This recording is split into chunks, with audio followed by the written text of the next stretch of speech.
Very excited to welcome Steve Peters to the show, former Arizona Coyotes video coach, works for ESPN. You can also find him inside the coach's room on YouTube. Petey, let's start things off with the first game from yesterday. And I don't want to talk about the Florida Panthers. I want to talk a little bit about Connor Bedard. I kind of felt like he took a step forward last night. Like, he looked really confident. He made some nice defensive plays too. What did you make of Bedard last night? Yeah, I think it's an important year for Connor Bedard. I mean, we know he's back-to-back 20-plus goal scorer in this league, but this is a year that he has to take a step forward. And it's not just about his offense. And I think that's incredibly important that he puts up some numbers. But to your point, I think he needs to show that he's a 200-foot player. And a lot of the times last year they had him, he played center, but he was still covering defensive zone in the wing spot where he's playing up higher in the zone. This year he was digging in the corners. And I thought you saw him play a little bit quicker. I thought you saw his feet move quicker. I know he was talking about how important it was for him to work on his quickness and his skating skills and work on his speed. I thought we saw some of that in the game last night. He led all forwards on both sides of the ice in ice time. He had his 6 shot attempts at net. And I think that's one of the things that you look for Connor Bedard this year is he's going to try to shoot the puck more. He's a guy that's always trying to make the play and make that better play and make that really nice pass. I expect him to be a little bit more selfish this season and get more pucks on net this year. Yeah, it was a good sign for me because I'm predicting good things from Connor Bedard this year. I'm going to jump over to that MSG game. The Pens, a big win. Yeah. Their young players looked real good last night. What did you take away from that Pens, just the younger core there they have around Sid and Malkin? You know, I think it's going to be important when you talk about rebuilds. And the one thing that with Crosby, with Malkin, with Carlson, with Letang, you can't have a rebuild. I mean, it's a retool. And I think what was really surprising there is how well and how important those young players, like Kindle's a guy that you weren't even sure was going to make the team. And he goes out and he plays at his age to go out and play that confident, that well, and that mistake free. But more importantly, what they did in the back end. And I thought Harrison Brunick was fantastic. I thought he was solid. He was out there in important minutes late in this game when this game was 1-0. It's going to be an interesting year in Pittsburgh. I still think that they're going to struggle at times. I think they're going to have problems competing. They're not looking for a playoff spot this year, let's face it.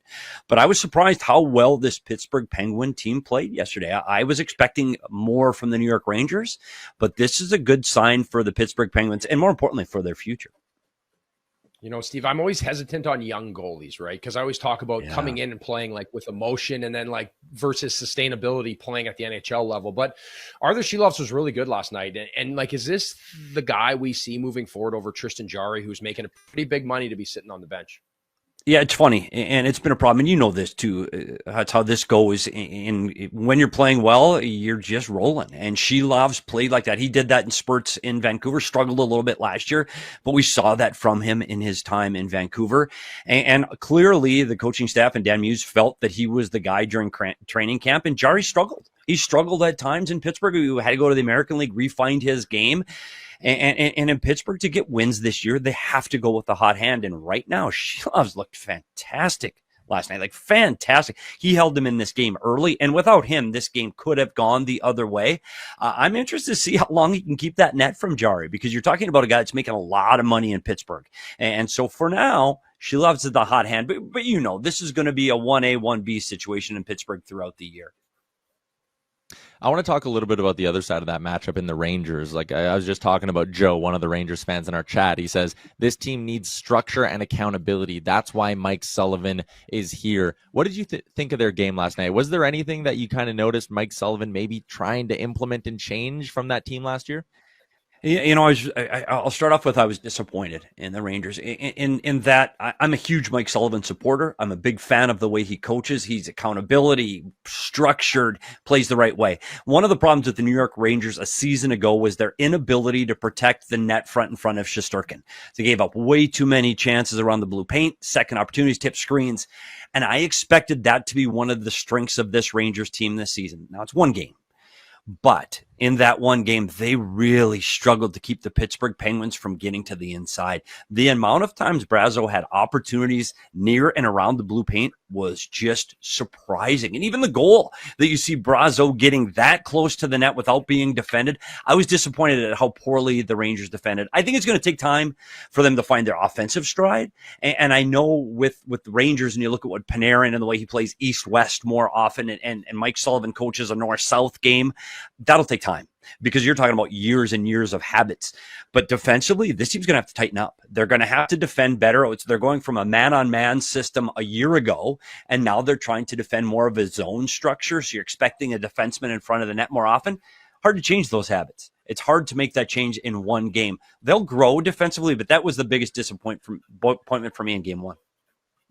Yeah, and I mean, if it's hard to change those habits too, you kind of worry a little bit. A team like that, I don't think they're fragile by any means, but you really want to get off to a good start. You don't want to be sitting there November 1 and be like, oh shit, we're 3 games under 500. How'd we get here? Yeah, and you're right. And this is, I think everybody thought last year it was tough. And I know Carter Hutton's been in these rooms, and you go, when you're fighting against your general manager, and he's putting out statements like that, and your captain is being shipped off, and your leader players and your bigger name players, there is turmoil in that room. It's hard to play. It's hard to focus. And I know they're professional athletes and they're supposed to, but those little things in the room make a big difference. And you were hoping that they were past that. It's going to take time. And I know JT Miller's a guy that really holds players accountable in the room, and it's going to take time to rebuild that structure and the trust between him and Sullivan. It's going to take time. Like, they have some really good players. The one that surprised me last night, Mika Zibanejad was the best forward on that team for me yesterday, and he was a guy that struggled last year. So maybe you can see him start to pull this team along and start to get this out of where they've been over the last year. Last one. Yeah. Let's wrap up out west. Sorry, you got one, Huts? Go ahead.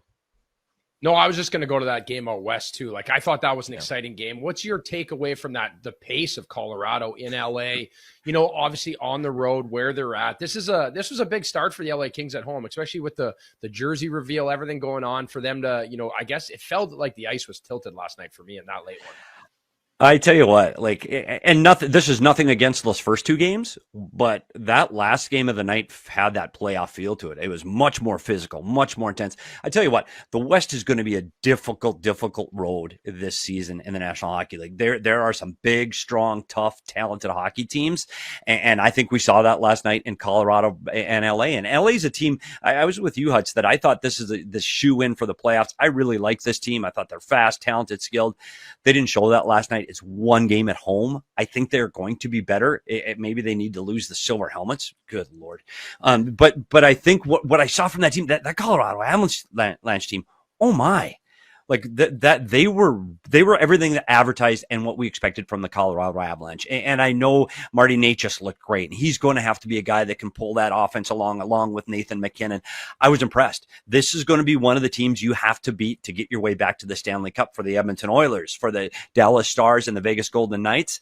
Man, they came out and they looked like a playoff team already after one day. Yeah, they were buzzing last night. Petey, appreciate you popping on. We'll do this again next Wednesday. Looking forward to it. Can't wait. Thanks for having me, guys. We'll see you next week. Hey, hockey fans, if you enjoyed that video, then make sure you hit the subscribe button right here on the Daily Faceoff YouTube. We have you covered for everything you need. Exclusive interviews on The Sheet with Jeff Merrick, all the latest hockey news on Daily Faceoff Live, and you can always get your morning started with Johnny Lazarus and Colby Cohn on Morning Cup of Hockey. Don't miss a minute. Hit that subscribe button.